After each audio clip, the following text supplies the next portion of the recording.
So I hope you found that interesting from Deepak Chopra. And so we might understand more in what sense Brahman is the principle, the divine principle of the universe, and that all the deities are flowing out of that. But now let's consider our own life.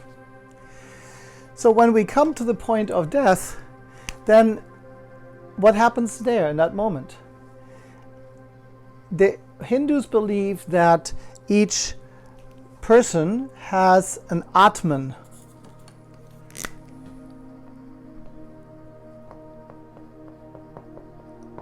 It's a soul or a spark, a divine spark that is within us.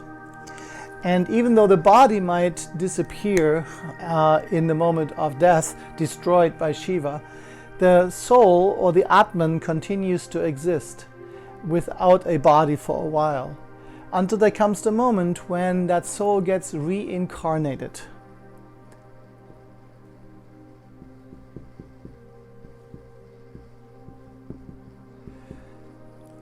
So the question is, how many times will that happen? How many times do we get reincarnated? Well, the idea is that the Atman, which is a divine spark, is really yearning to be reunited again with Brahman, with the ultimate reality. But there is something that keeps it from seeing that it already is part of Brahman, which is called Maya. It's a veil that prevents the Atman from seeing that it is already part of Brahman. So it is yearning to be reunited and is incarnated again and again in various different forms in order to learn and eventually find a way out of the cycle of samsara, as it is called. Samsara, the cycle of reincarnation.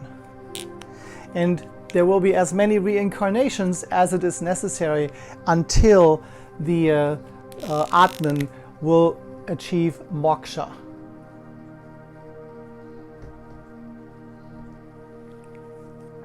Now this Atman can be reincarnated in many different life forms. The human life form is actually one of the latest stages before the Atman has almost achieved moksha. When the soul first comes into being into the universe, it will first reincarnate in the lowest life forms. It can be in a blade of grass, it can be in a little bug, it can be in a little fish, it can be in the smallest life forms that exist on Earth. And with each reincarnation, the Atman will increase in levels, eventually maybe become a bigger animal, and eventually the Atman will become incarnated into a human. This explains also a very important principle in Hinduism, which is ahimsa. Let me put that over here. Ahimsa. Ahimsa is non-violence.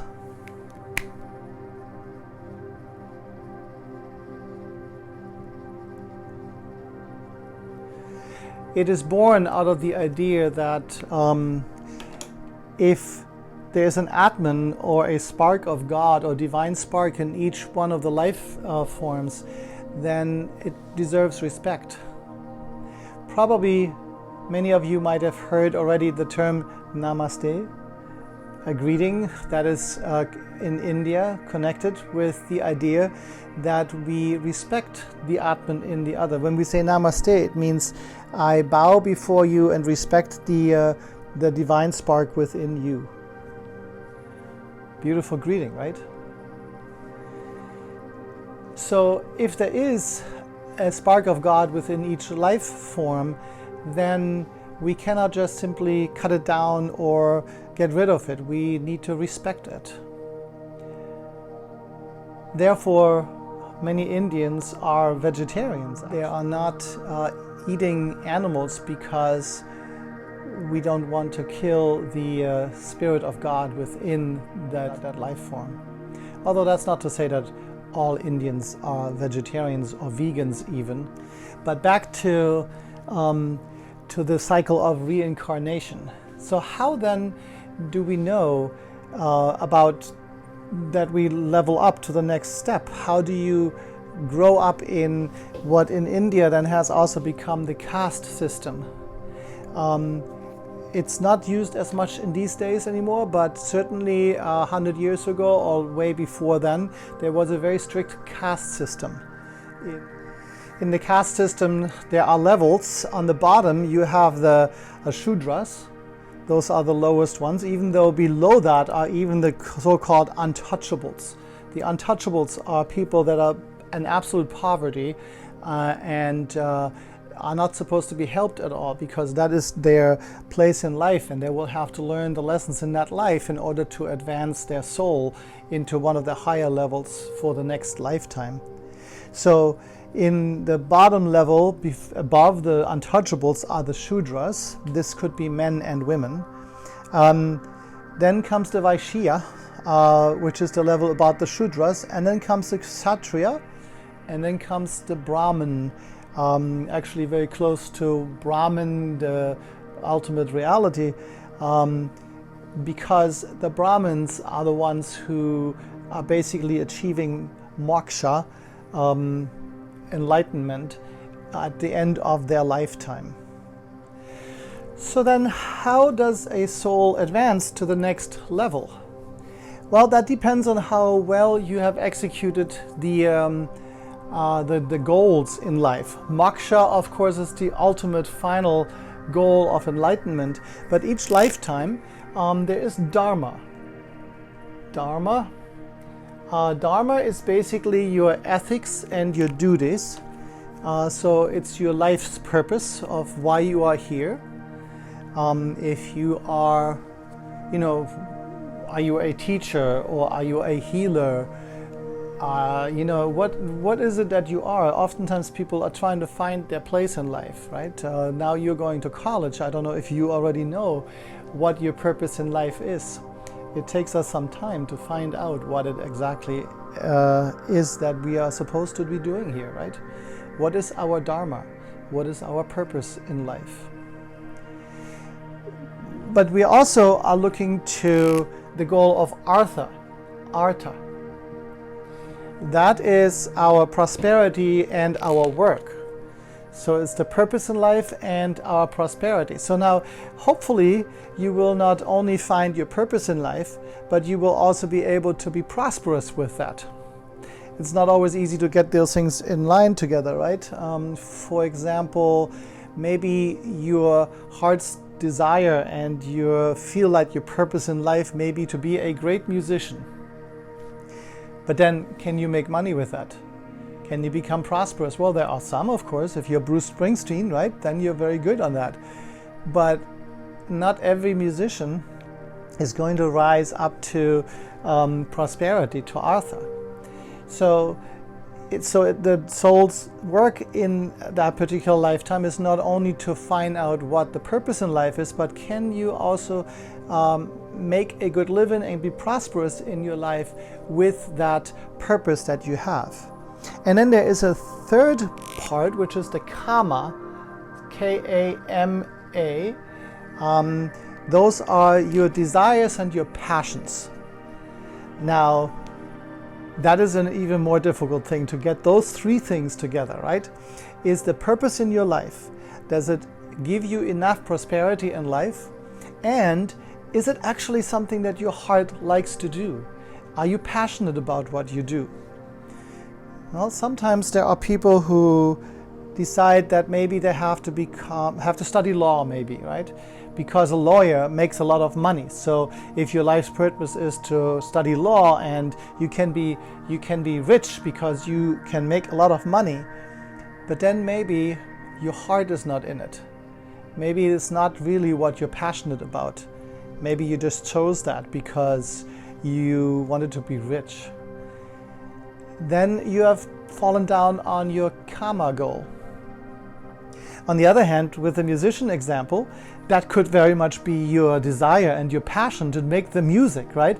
And it's maybe you decided that is your duty and your ethics to make your music because it's also something that comes out of your heart, but you are a struggling musician and you fall down on Artha. So it takes a lifetime really to find out exactly what it is that the universe has given us, that Brahman has given us. Where do we resonate with the universe and can bring all these things together and eventually then achieve enlightenment and the relief of the Atman into Brahman. And that moment of enlightenment when moksha is achieved, it is like a drop of water that falls into the ocean. Not that the drop of water is gone, it still exists within that ocean, but it is indistinguishable from the rest of it. It just has become one with the ocean, right? So if the Atman in the moment of moksha is reunited with Brahman, then it is fully encapsulated with the purpose of the universe and the energies of the universe, the moment of liberation from the struggles of these many lifetimes. Now, what exactly determines then whether you're successful in bringing all these goals together that then will bring you up to the next level of incarnation? Here is the term karma, right? Let me just put that on this side again, karma.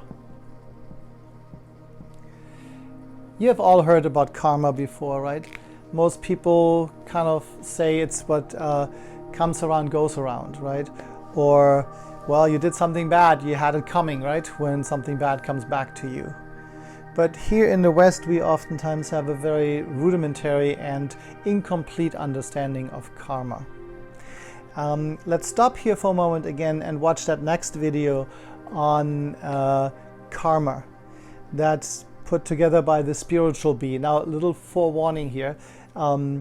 The spiritual bee who is explaining the concept of karma to us in this video, she has a very high-pitched voice. Don't let that distract you. And she's also very particular about certain things. It's almost funny. But some people feel a little turned off by that. So just overlook that and learn about what actually karma means and how this concept of karma comes out of the various different Vedic traditions, out of the Vedas that were revealed to the rishis in the forest.